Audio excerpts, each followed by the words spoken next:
hari ini adalah hari Minggu tanggal 10 Oktober 2024. Kita sedang mengadakan pengajian Majlis Muhajirin dengan narasumber Bapak Ustadz Nurul Zain SAG. Selamat menyaksikan Bismillahirrahmanirrahim. Assalamualaikum warahmatullahi wabarakatuh. Waalaikumsalam warahmatullahi wabarakatuh. Alhamdulillah wassalatu wassalamu ala Rasulillah wa ala alihi wa sahbihi wa mawala. La haula wa la quwwata illa billah. Amma ba'd. Ibu-ibu majelis taklim apa? Al-Muhajirin. Al-Muhajirin. Alhamdulillah. Yang pertama-tama marilah senantiasa kita panjatkan puja dan puji syukur kehadirat Allah Subhanahu wa taala atas limpahan nikmat taufik serta hidayahnya, sehingga pada kesempatan yang hari ini kita dapat hadir dalam rangka taklim atau pengajian bulanan Majelis Taklim Al-Muhajirin. Mudah-mudahan kehadiran kita dicatat oleh Allah sebagai amal soleh yang akan mendapatkan pahala dari Allah Subhanahu wa taala.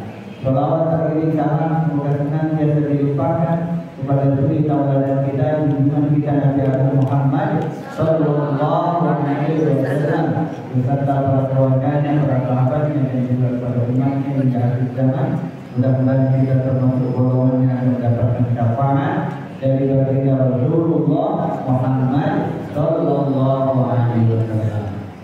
Ibu-ibu, judulnya, temanya adalah solusi segala masalah. Siapa yang punya masalah? Kayaknya kalau saya lihat muka-mukanya, muka-muka bermasalah. Ya. Solusi segala masalah ini penting saya sampaikan biar kita punya panduan, ya, punya rujukan, punya prinsip, punya cara, sehingga ketika kita menghadapi masalah, solusinya jalan keluarnya tepat.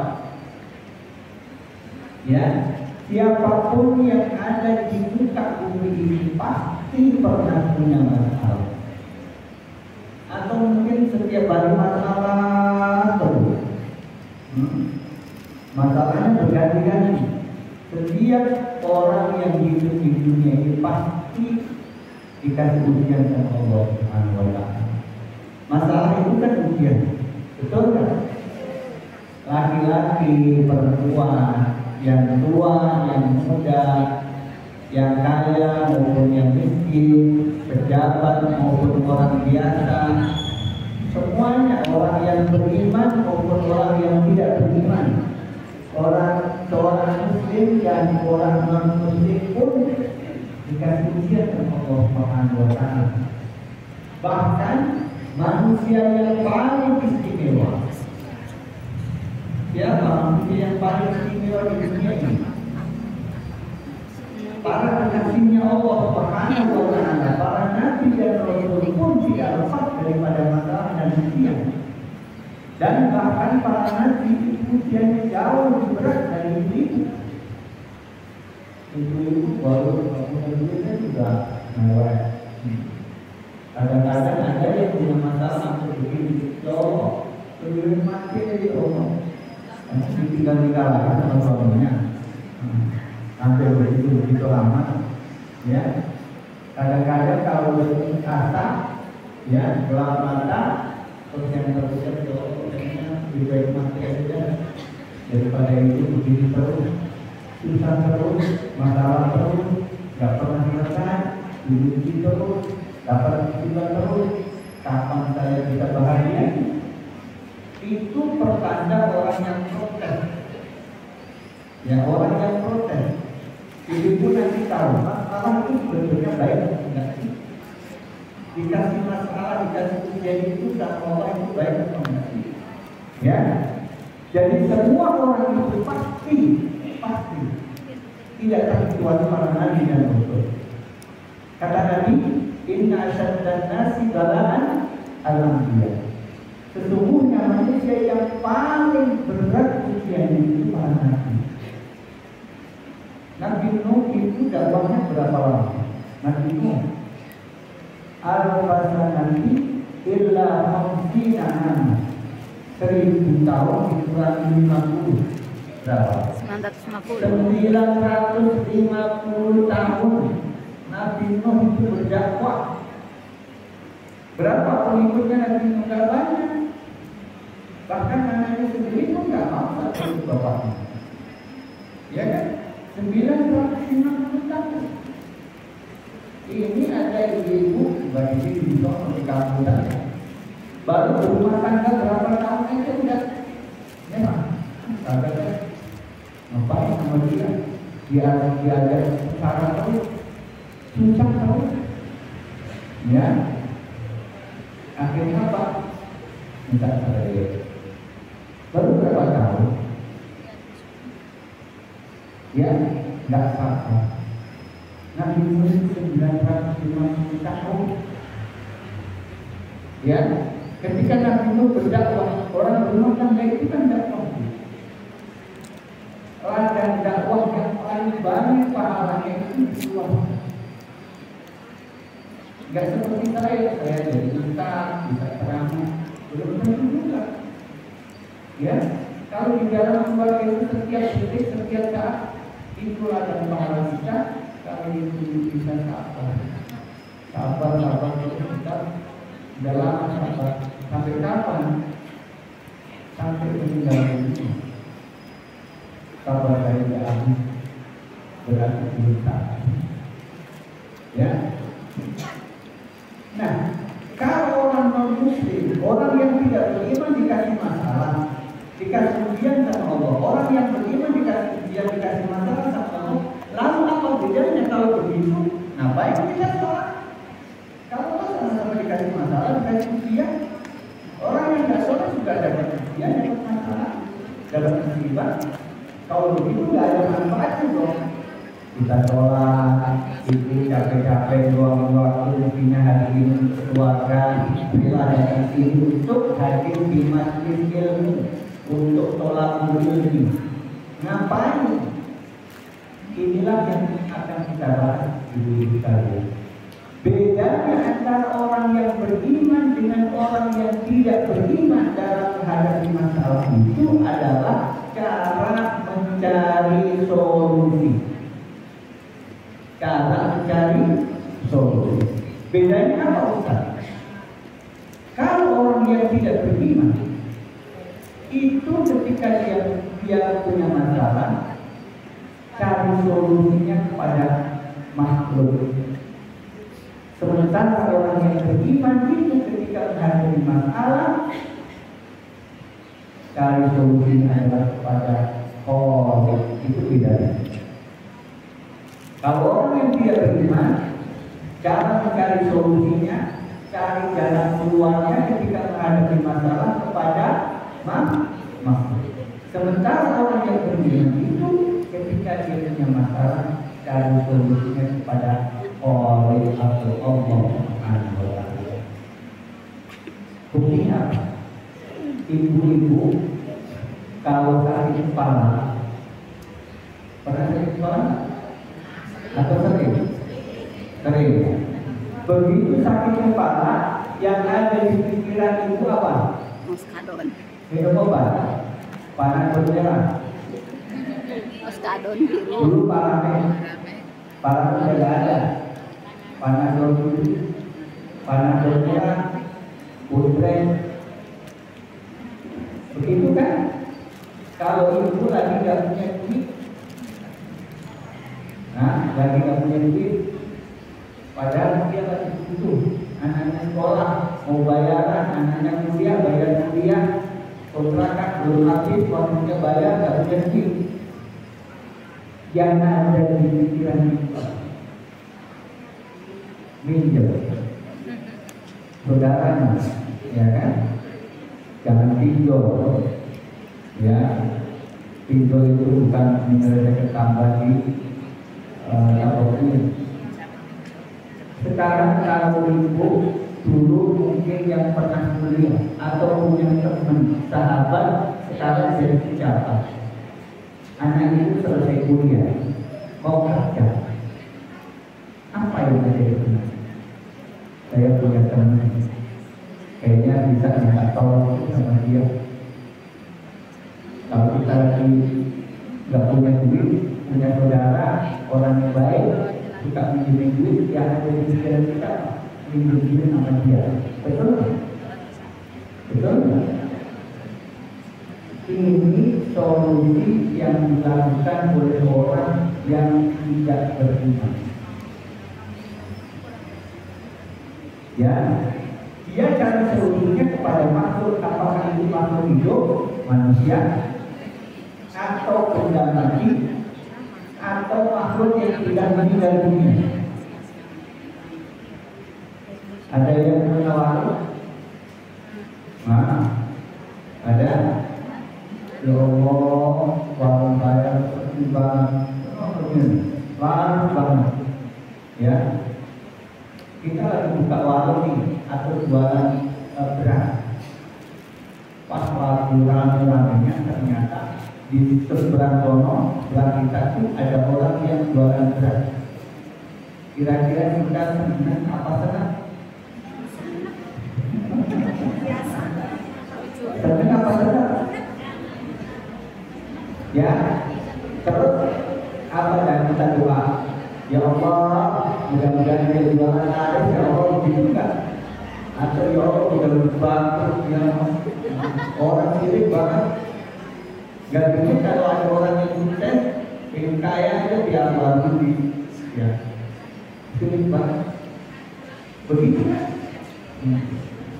Kalau kita punya warung, buka usaha, lalu usaha kita itu susah, seret. Dulu saya masih di kampung, ya di kampung. Itu kalau ada orang itu punya usaha atau punya masalah, nggak selesai-selesai, punya warung, nggak laku-laku, akhirnya apa? Dan ada orang tua di kampung saya itu yang suka pinjemin keris, pinjemin keris, ya, pinjemin katanya. Ini coba kalau kamu pengen warungnya laris, taruh di warung kamu, nanti langsung laris. Atau mungkin bapak-bapak yang ini nggak tahu. Ada yang masih percaya sama ini. Ya, bagus. Masa orang sehat punya akal? Masa percaya sama batu?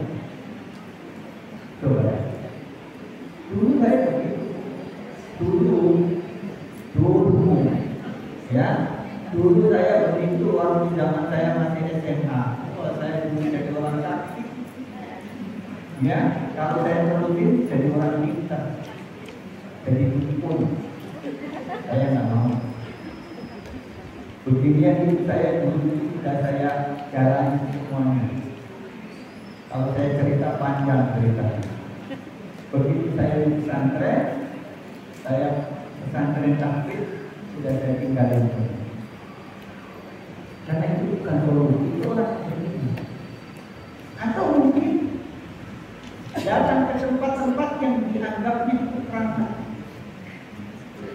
Itu orang yang tidak beriman kepada Allah Subhanahu wa Ta'ala. Ketika masalah yang ada di pikirannya itu bukan Allah Subhanahu wa Ta'ala. Di mana Ustaz, masa kita punya masalah, mungkin tidak boleh minta tolong. Silakan. Tetapi bagi orang yang beriman, solusi yang paling tepat, karena ketika kita mendapatkan masalah dan ujian itu, siapa yang ngasih masalah? Siapa yang ngasih ujian? Allah Subhanahu wa Ta'ala. Tadi ayatnya sudah dibaca. Wa may yattaqillaha yaj'al lahu makhraja wa yarzuqhu min haitsu la yahtasib. Barang siapa yang bertakwa kepada Allah, pasti Allah akan berikan jalan keluar setiap kesulitan yang dihadapi. Allah kasih. Ya, jangan kepada selain Allah. Ini kan kita kalau misalnya udah sakit, ya, udah sakit, udah untuk minum obat nggak sembuh, ke dokter nggak sembuh, ke rumah sakit berhari-hari nggak sembuh, baru kita kepikiran, ya Allah, sembuhkanlah ya Allah. Allah itu maha setia. Setelah ikhtiar kita yang bersifat duniawi itu nggak berhasil, barulah kita ingat Allah. Betul? Ini yang harus kita balik. Kenapa kita nggak yakin dengan doa kita? Kalau kita sendiri nggak yakin doa kita dikabulkan oleh Allah, Allah tidak akan mengabulkan doa-doa yang kita ucapkan. Ya, jadi Bapak Ibu, Ibu sekalian, masalah itu bisa berupa ekonomi, bisa berupa kesehatan, bisa berupa masalah keluarga. Apapun masalah kita, bahkan Rasulullah SAW memberikan kajian, memberikan solusi, memberikan contoh kepada kita, hatta sampai pun sendal jepit sendal jepit itu masalah besar atau kecil. Kata Nabi, sendal jepit putus mintalah sama Allah Subhanahu wa Ta'ala.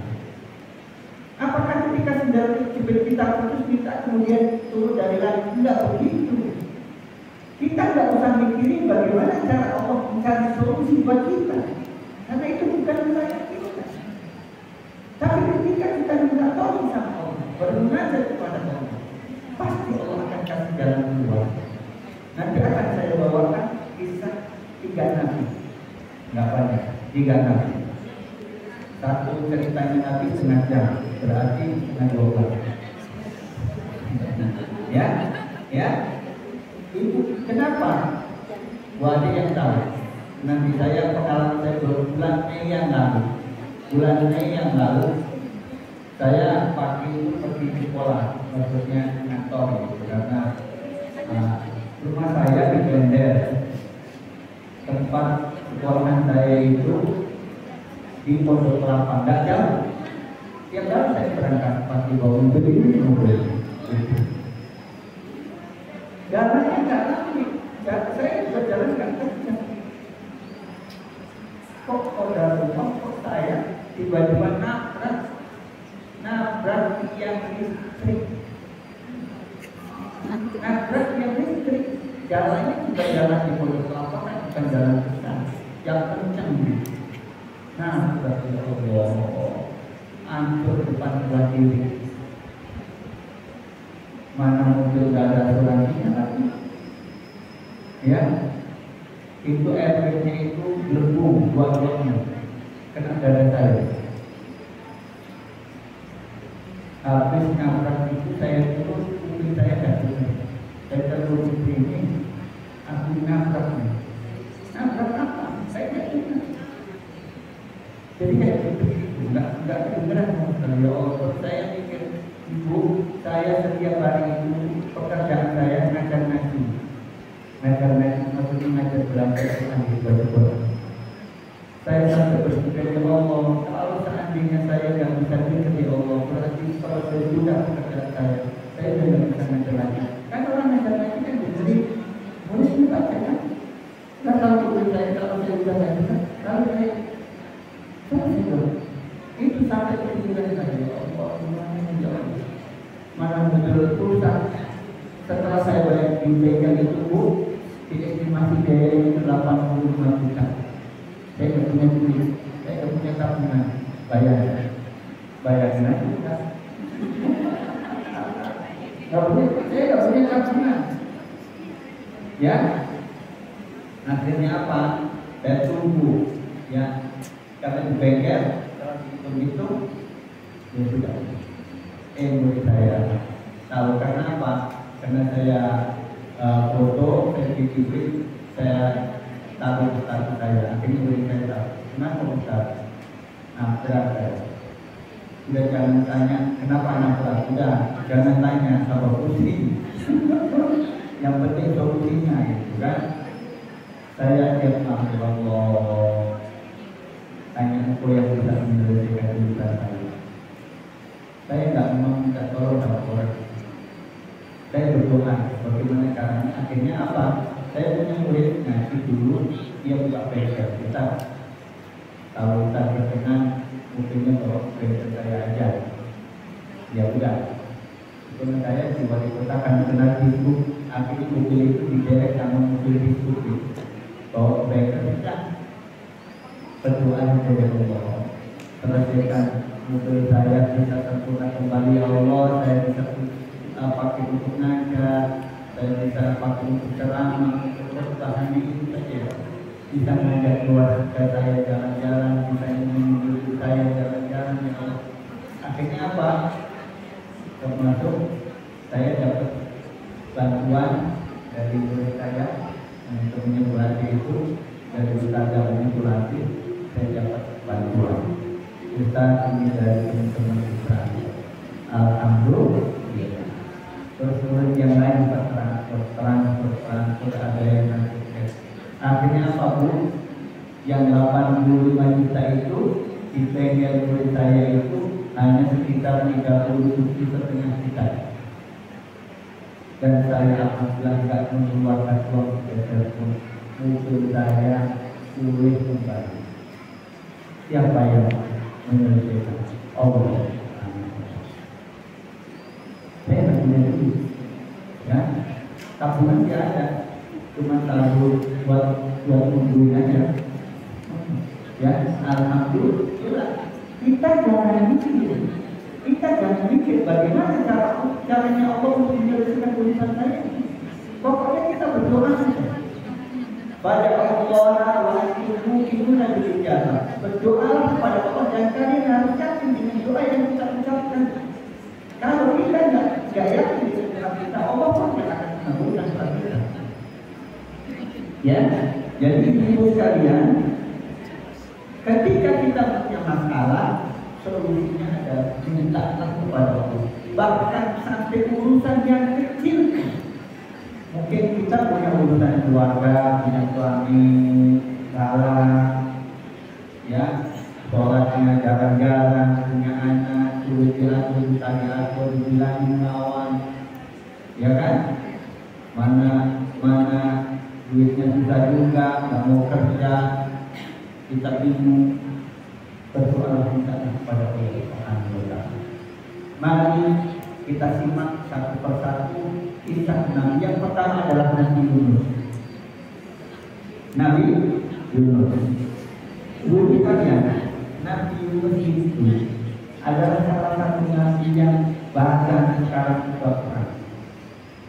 Baperan itu orang Jawa mungkungan. Tahu mungkungan?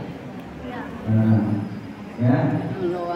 Nabi ngambekkan, ya. Kok Nabi ngambekkan? Ya bahasa saya. Kenapa? Karena ketika Nabi Yunus itu berdakwah, itu diabaikan, dicuekin sama umat. Akhirnya apa? Nabi Yunus pergi, tinggalin kampung halamannya. Nabi Yunus pergi. Kemana? Nabi Yunus pergi. Keluar dari kampungnya, lalu kemudian Nabi Yunus naik kapal. Singkat cerita, ketika Nabi Yunus naik kapal itu, ternyata kapalnya itu nggak bisa jalan. Keberatan bawaannya muatan. Setelah keberatan muatan itu, akhirnya apa? Muatan yang berupa bala itu oleh kru kapalnya dibuang ke laut. Ketika barang-barang itu dibuang ke laut, sudah bisa jalan juga. Akhirnya apa? Ini harus ada salah satu penumpang yang dibuang dijeburi ke laut. Ya, siapa juga nggak mau, ya, nggak ada yang mau. Tapi itu solusi. Akhirnya apa? Karena nggak ada yang mau, sekarang diuji lah. Foto pertama, yang kedua, Nabi penumpang yang lain jangan masa Nabi dijeburi, enggak enak lah, ya. Udah ulang, aku tinggal di pojok lah. Yang kedua, Nabi sampai 3 kali akhirnya dia sudah. Nabi yang saya dijeburi kapal. Nabi dijeburi ke laut. Kalau kita yang dijeburi ke laut buat salah, habis sudah, ya. Nabi Yunus takut tidak. Ketika Nabi Yunus itu dijeburi ke laut, langsung ditangkap ikan paus. Dia masuk ke mulut, kita taufik di dalam perut, ya, lalu bisa diabadikan oleh Allah Subhanahu Wa Taala di dalam Al-Quran. Allah Subhanahu Wa Taala berfirman, Surah Al-Anbiya ayat 87. Surah Al-Anbiya ayat 87. Fanada fil dhulumati an la ilaha illa anta subhanaka inni kuntu minadh dhalimin. Fanada fil dhulumati, Nabi Yunus berada di perut ikan paus. Gelap enggak? Gelap. Ikan pausnya itu berada di dasar laut. Sudah itu waktu itu adalah malam hari. Maka disebutkan di sini fanada fil dhulumat, dalam kegelapan yang amat sangat itu Nabi Yunus berdoa kepada Allah. Kalau bahasa saya kan orang Jawa, biarin aja ya pakai bahasa Jawa ya. Nabi Yunus di kedalaman laut, di dalam perut ikan, kemudian waktu malam hari petang dedet tahu kan? Pokoknya gelap banget. Sekarang begitu saya tanya, ibu kalau pas mati lampu malam hari jadi gelap, kalau mati lampu jadi kita apa? Lilin. Nah, itu kenapa sih? Maksudnya kalau pas mati lampu yang ada di pikiran kita apa nih? Lilin. Atau HP atau sensor. Itu kita. Coba kita coba lagi. Dalam kegelapan yang diingat Nabi siapa? Allah Subhanahu Wa Taala. Ini karena kita tidak terbiasa. Allah itu jauh dari kita. Padahal Allah berfirman di dalam Al-Quran, wa na'aqamu ilaihi min hablil warid. Sesungguhnya Allah itu lebih dekat dari orang kita. Allah itu dekat sama kita. Kita yang tak mungkin. Buktinya Allah itu. Padahal di sepertiga malam yang terakhir Allah turun ke langit dunia mendekati kita. Siapa yang bangun pada malam itu, yang berdoa kepada Allah, yang minta tolong kepada Allah, Allah pasti doanya dikabulkan. Allah pasti akan memberi pertolongan kepada kita. Kita tidak mampu. Allah berjanji, Qala rabbukum ud'uni astajib lakum. Mintalah kepadaku, apa dijawab?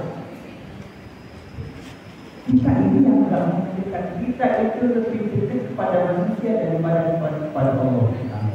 Buktinya kalau ada kesulitan kita tolong sama orang. Tidak pernah kita kemudian misalnya sakit kelamaan kita, masa kita sakit kepala kemudian minta tolong sama Allah. Iya. Dan apa? Karena kita sudah terbiasa. Coba. Apakah ketika kita sakit kemudian kita nggak boleh ikhtiar, kita nggak boleh ke dokter, kita nggak boleh minum obat? Boleh, silakan. Ikhtiar itu wajib, tapi minta tolong pada Allah jauh lebih wajib dibandingkan kita di sini. Maka apabila kita ada masalah, pertama kali coba biasakan kita ingat Allah Subhanahu wa Ta'ala. Gimana? Dan dapat ingat Allah. Ya Allah. Setelah itu nanti akan kita hidupkan. Fanada fil dhulumati an la ilaha illa anta subhanaka. Nabi Yunus ketika berada di perut ikan paus, apakah Nabi Yunus ingin dulu sama Allah? Kita kan tahu punya masalah. Ngomongnya begini, Allah, saya kan sudah sholat ya Allah, saya kan sudah ngaji ya Allah, saya sudah puasa ya Allah, kenapa sih sampai begini amat hidup saya ya Allah? Pernahkah Allah punya pikiran menyesalkan hambanya?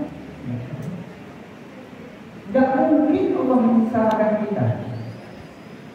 Apa yang diberikan oleh Allah kepada kita itulah yang terbaik Orang sakit enak, enggak. Tapi kalau kita bersyukur kepada Allah, tidak pernah kita terucap dari mulai kita protes, komplain, ngeluh sama Allah, enggak pernah. Kenapa? Karena kita itu selalu bersyukur, berprasangka buruk. Nabi Yunus meskipun berada di perairan laut, ya, bukan karena hati, karena ada yang di dalam hati, yang di dalam kita adalah Allah Subhanahu wa Ta'ala. Subhanallah, ya Allah, Maha Suci Engkau ya Allah. Engkau tidak mungkin menyengsarakan saya, tidak mungkin Engkau menyengsarakan saya, tidak mungkin Engkau membuat saya ini hidupnya susah, tidak mungkin. Maha Suci Allah. Itu Nabi Yunus itu mengambil kesalahan. Dengan apa? Ini untukku minallah ya Allah. Sesungguhnya aku ini adalah termasuk orang-orang yang zalim. Apa ini? Apa yang menimpa kita? Musibah, ujian, masalah yang menimpa kita, ingatlah. Itu adalah efek dari perbuatan kita sendiri, bukan dari benar. Kalau kita mau introspeksi diri, ya, waktu itu. Dan saya tanya, kalau suami istri lagi berantem, lagi 4-2 diri itu, kira-kira suaranya tinggi apa pelan? Kamu, mari juga kamu, enak aja. Emang kalau pelan nggak benar? Kan jaraknya dekat, tapi makin lama kenapa suaranya makin kencang? Kenapa? Emang kalau pelan?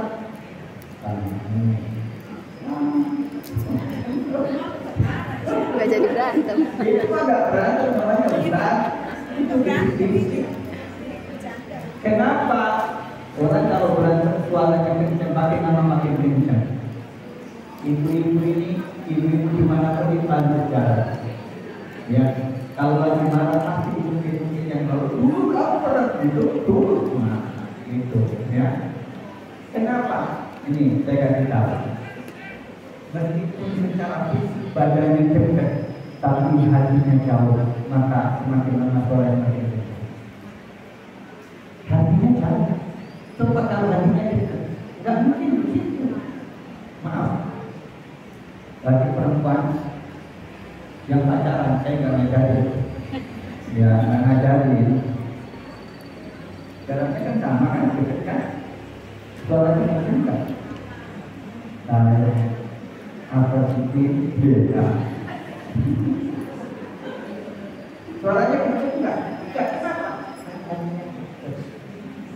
Ibu juga kalau dulu mengejar, nggak pakai suara, pakai isyarat, berbahan, nggak pakai ngomong.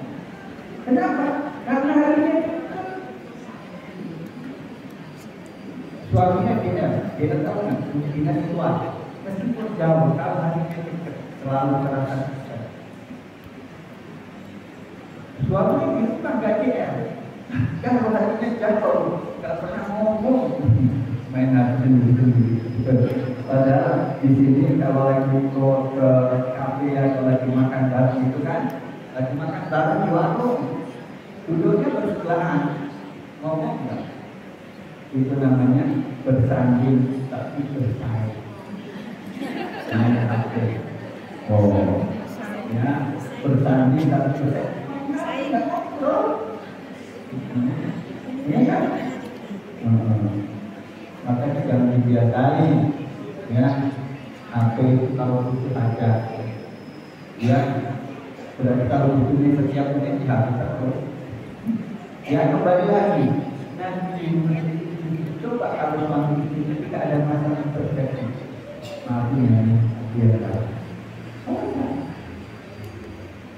Tapi kalau masing-masing itu egonya tinggi, ya, nggak pada mau ngalah, nggak ada yang minta maaf, tidak akan selesai. Kalau orang itu salah satu pasangan itu selalu dia minta maaf kedua, meskipun dia bukan yang berbuat salah, pun kita selesai, nggak akan berlalu-lalu. Kenapa masalah kita berlalu-lalu? Karena kita nggak mau introspeksi diri, karena kita nggak mau sama. Kalau kita minta maaf, berarti dia ambil maaf. Besok kita tidak ada masalah. Ya, Nabi Yunus yang minta maaf. Akhirnya apa?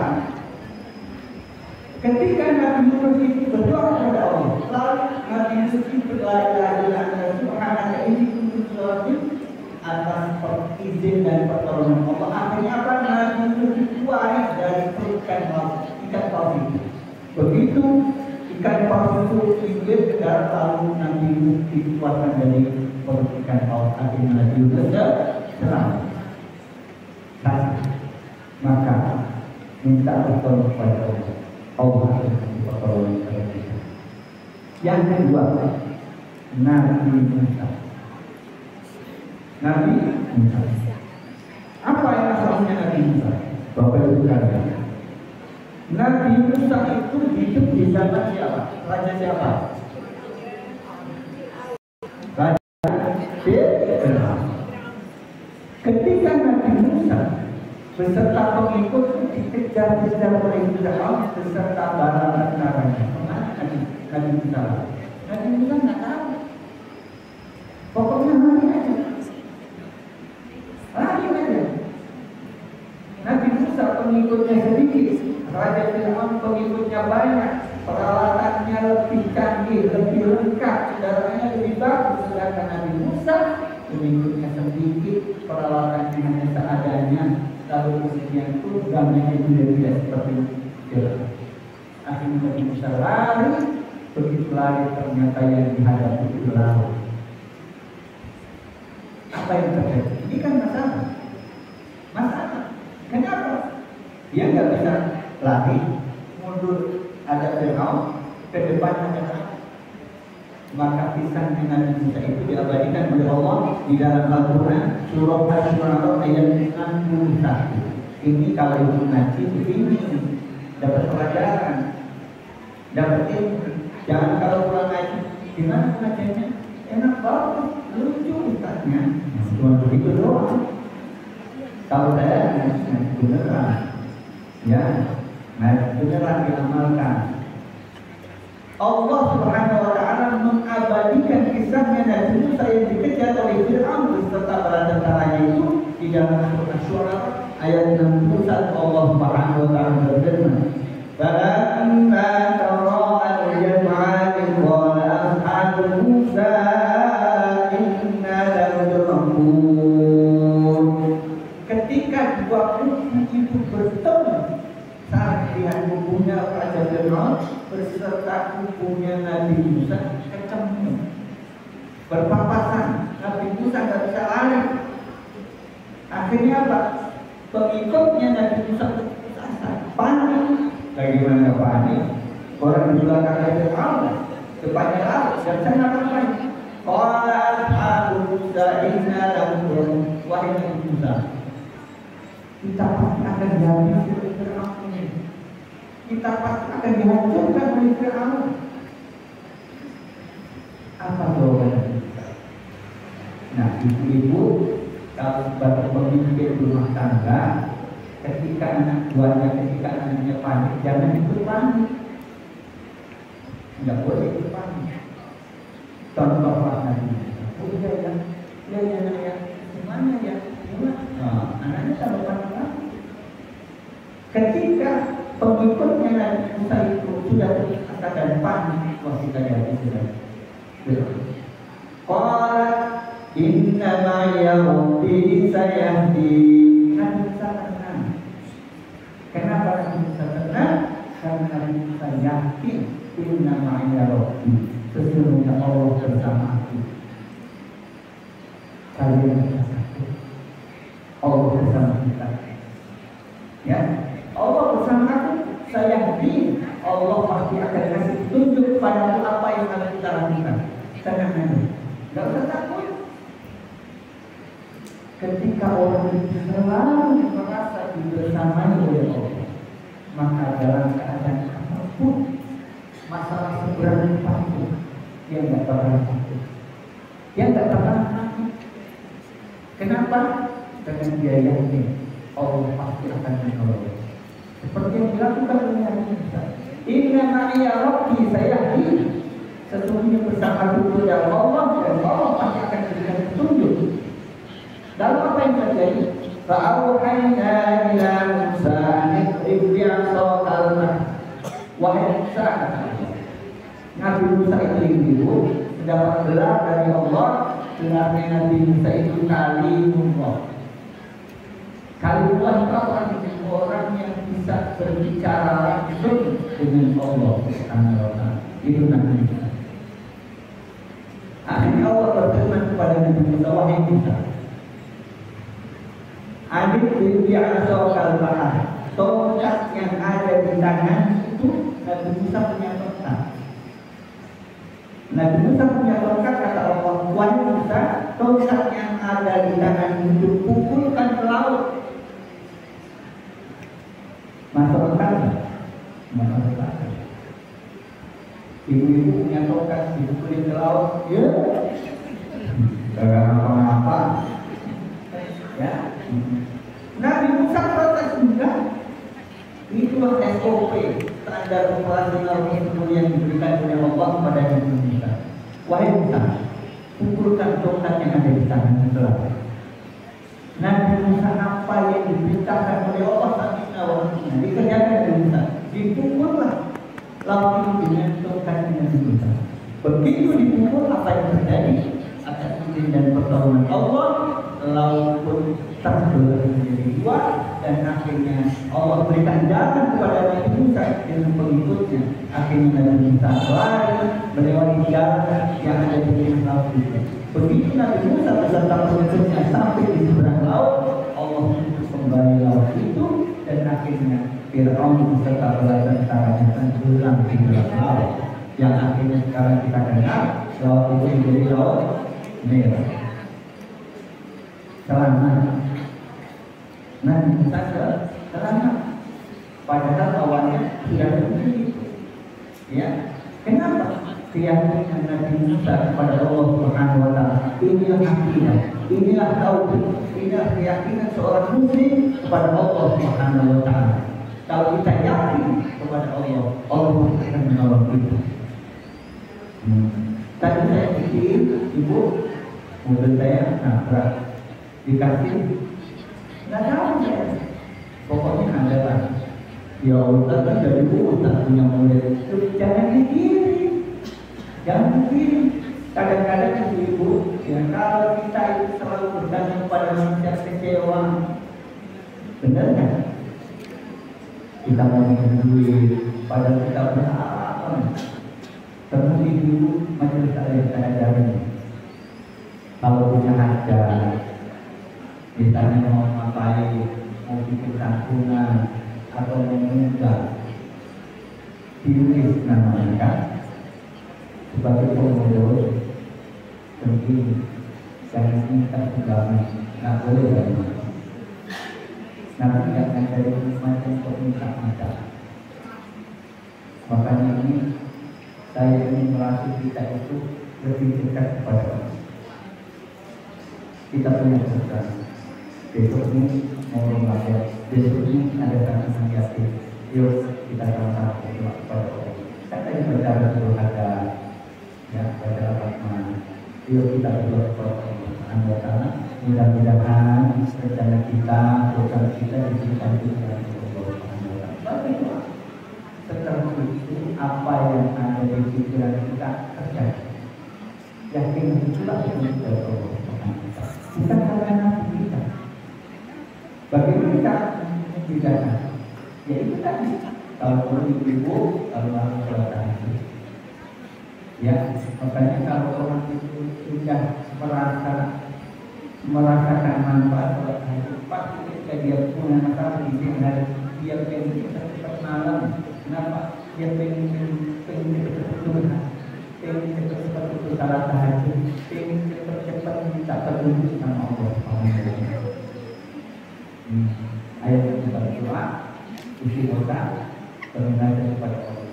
Nanti akan diberikan jalan keluar. Ketahui baru diberi semuanya.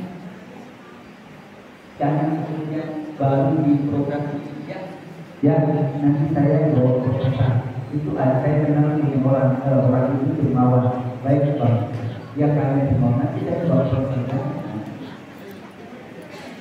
Itu namanya kita mengabulkan Allah. Minta ya, kalau kita itu kota benar kepada Allah, mudah-mudahan apa yang akan kita lakukan diridhoi dan diberikan kemudahan oleh Allah.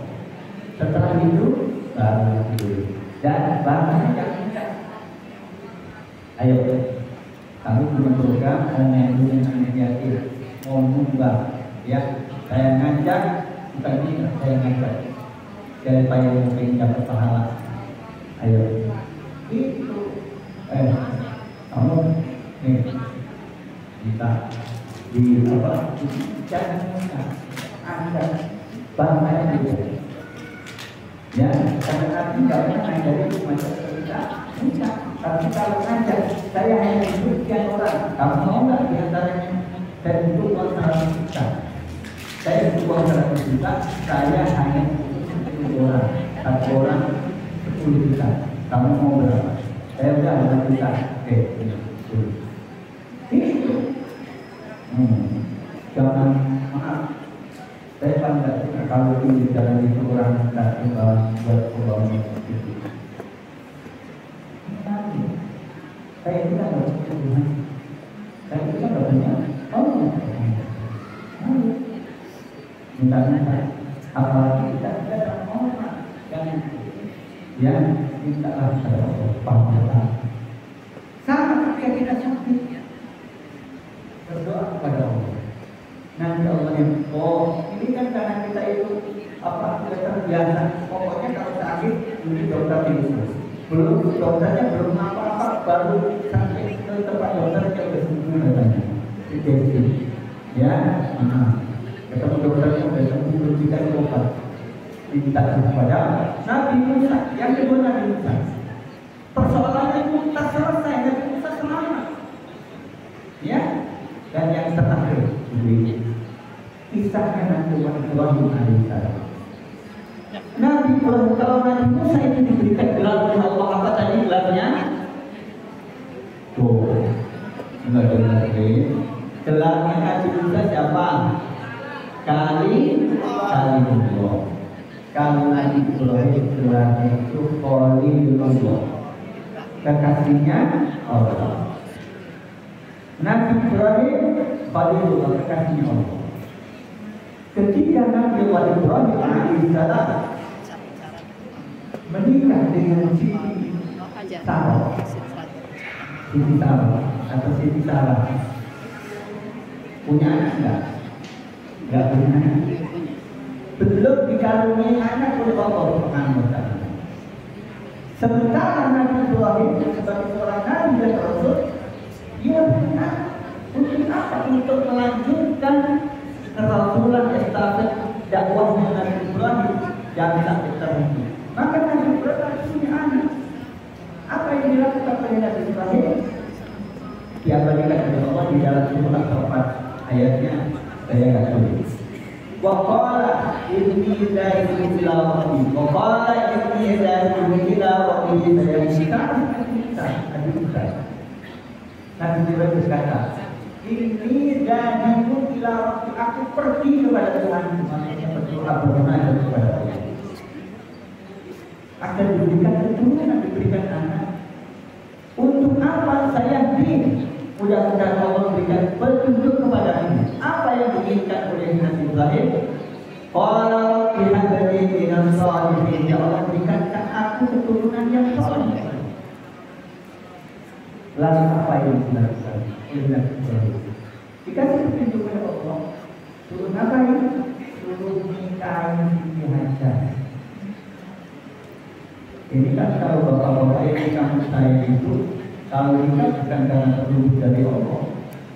Kalau nikah lagi, maksudnya cara dengan beda sama Nabi Ibrahim. Jangan kemudian nanti budaya. Ini setelah saya terpisah, saya suruh nikah lagi. Ada.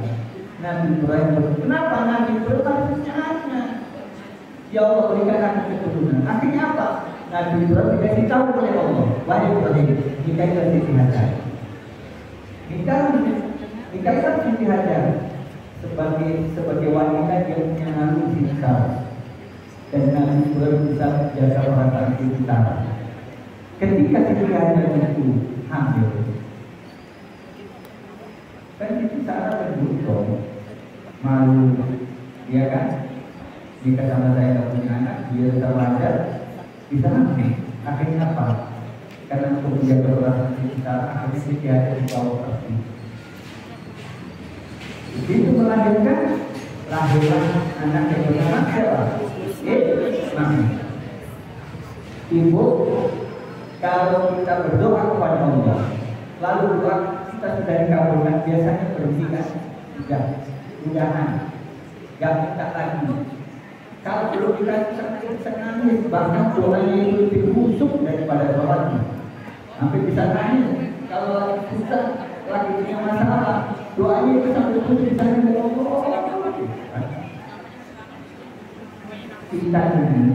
Kita ini berdoa pada Allah itu seperti orang minum obat. Orang minum obat itu kalau apa? Sakit. Kalau sakit, kalau nggak sakit, nggak minum obat. Sama kita. Kita berdoa Allah itu kalau kita susah, kalau kita punya masalah, kalau kita nggak punya masalah, memang kita berdoanya khusus seperti itu, enggak kan? Contohnya Ibrahim. Begitu Nabi Ibrahim dikasih anak bernama Ismail, apakah Nabi Ibrahim berhenti berdoa? Tetap berdoa. Akhirnya apa? Allah memberikan keajaiban. Siti Sarah yang awalnya tidak bisa hamil, atas izin dan pertolongan Allah, berdoa Nabi Ibrahim, akhirnya Siti Sarah bisa hamil dan akhirnya melahirkan anak yang bernama Ismail. Inilah petunjuk buat kita minta sama Allah. Yang kedua, Nabi Ibrahim. Ceritanya Nabi Ibrahim. Ketika Nabi Ibrahim hancurkan berhala-berhala yang disembah oleh Raja Namrud. Raja Namrud. Berhalanya dihancurkan Nabi Ibrahim. Lalu alat yang dipakai untuk menghancurkan berhala itu kemudian dikalungkan di lehernya berhala yang paling besar. Lalu Nabi Ibrahim pergi. Ini adalah satu tidak Allah. Ketika Raja Namrud sebelahnya beribadah kepada berhalanya, akhirnya apa? Dia hancur. Jadi pada pasti Raja Namrud sudah meninggal. Ini pasti kerjaan Tuhan. Kerjaan Tuhan. Panggil dia, panggil Tuhan. Ditanya saudara, man fa'ala hadza bi alihati ya Ibrahim. Wahai Ibrahim, siapa yang hancur Tuhan kami ini? Pasti kamu. Nabi Ibrahim jawabnya pasti. Ya. Apa kata Nabi Ibrahim? Bal fa'ala bi hadza. Yang hancurin ini, yaitu dia yang paling besar. Dia alatnya masih apa dia? Tanya aja sama dia. Kata Ibrahim. Maksudnya itu Nabi Ibrahim ingin mengajarkan Namrud. Ya bagaimana? Berhala bisa tanya sama berhala. Maksud Nabi Ibrahim itu, kalau dia nggak bisa ngomong, kenapa itu disembah begitu? Tapi karena dia sudah emosi, kalau al-fa'alahu kabirun ada berlalu di kalian itu. Tanya aja sama dia kalau dia bisa ngomong. Dia tak mungkin bisa ngomong lah. Akhirnya apa? Karena udah emosi, udah marah, akhirnya apa? Nabi Ibrahim dibakar. Nabi Ibrahim takut. Nabi Ibrahim takut. Kenapa? Ketika Nabi Ibrahim sudah berada di dalam barang api yang menyala itu besar, nah Raja Namrud beserta pengikut sudah hilang. Api sudah Ibrahim jadi api. Padahal Nabi Ibrahim sedang berdoa kepada Allah anggota. Ketika Nabi Ibrahim dalam api itu, datanglah malaikat Jibril. Ngapain Jibril? Memberikan tawaran. Jibril menawarkan, wahai Ibrahim, apakah kamu butuh bantuan? Kalau kamu butuh bantuan, saya bantu, saya padamkan api itu. Ibu, Malaikat Jibril itu punya sayapnya itu 600 sayap. Sayapnya Jibril itu 600 kilo. Dan satu sayap itu panjangnya, satu sayapnya Jibril panjangnya dari ujung sampai bawah.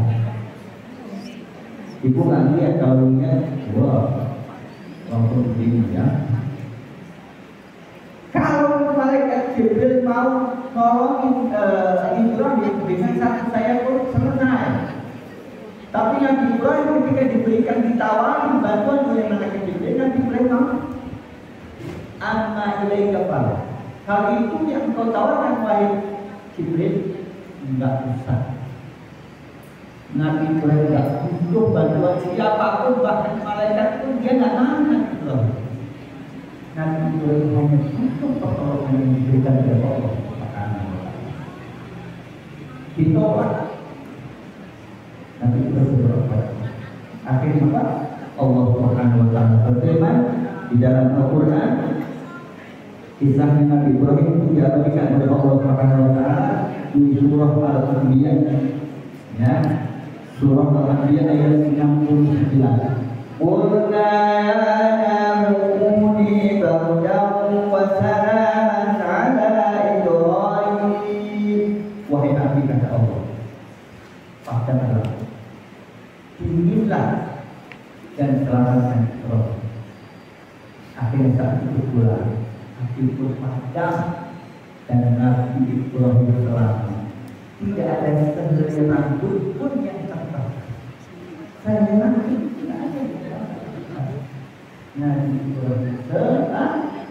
Kenapa? Nabi Ibrahim hanya minta tolong kepada Allah Subhanahu wa taala.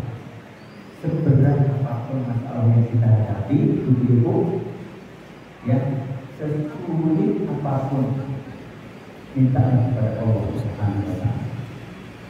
Terakhir, sudah jam 11, kata saya tanya. Terakhir kita, saya sering berdoa, tapi sampai saat ini belum dikabuli sama Allah. Gimana dong? Ya, ya. Salah satu kenapa Allah belum mengampuni doa kita, ingat sabda Nabi kita Muhammad SAW. Apa kata Nabi? Kama Rasulullah SAW yakin tapi syukur. Ingatlah kepada Allah ketika kalian dalam keadaan senang dan bahagia, maka Allah pasti akan mengingatmu ketika kamu dalam keadaan susah dan sulit. Kita kalau lagi banyak sulit, lagi senang, lagi bahagia, susah, sholat, ini sudah biasa. Coba kalau punya masalah,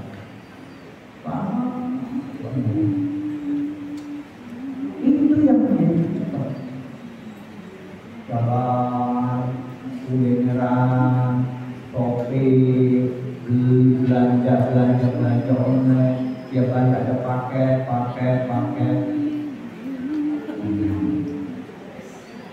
Giliran kita, maka kata Nabi, ingatlah Allah ketika kalian dalam keadaan senang. Maksudnya apa? Ketika kita dikasih rezeki oleh Allah banyak, diberikan sebagian itu ingatkan. Ketika kita dalam keadaan sehat seperti ini kan nikmat itu, ya, pergunakan untuk apa? Untuk beramal, untuk ibadah seperti ini dan amal kita ini. Manfaatkan kesehatan itu. Kalau kita sudah sakit, tidak bisa ngamal lain. Ya, maka kita sebagai bersyukur ibu, coba ibu maaf. Kalau ibu misalnya kita keluar dari sini, kesandung misalnya, kemudian kita lupa, siapa yang bisa menolong? Tidak ada.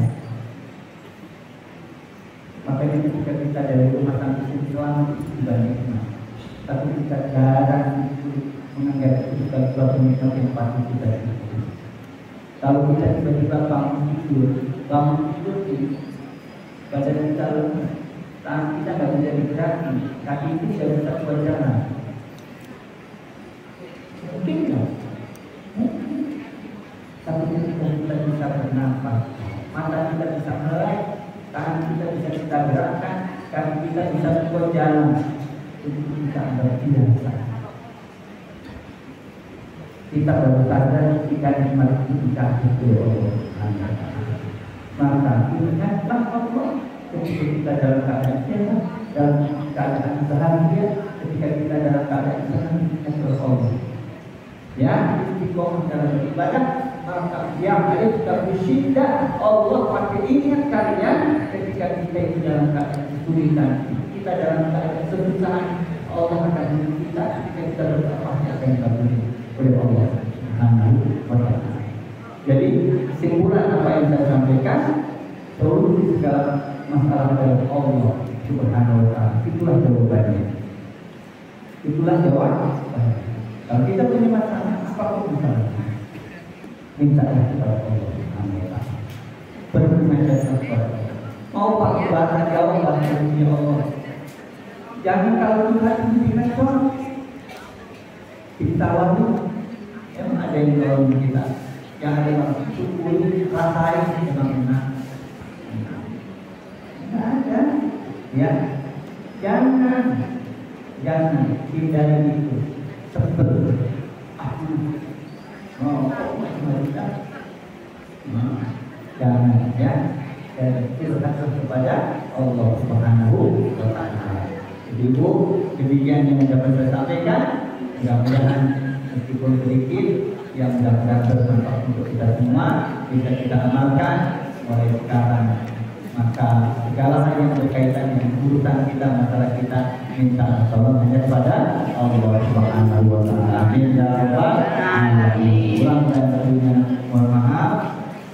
Ada Allah yang bermain. Assalamualaikum warahmatullahi wabarakatuh. Waalaikumsalam warahmatullahi wabarakatuh.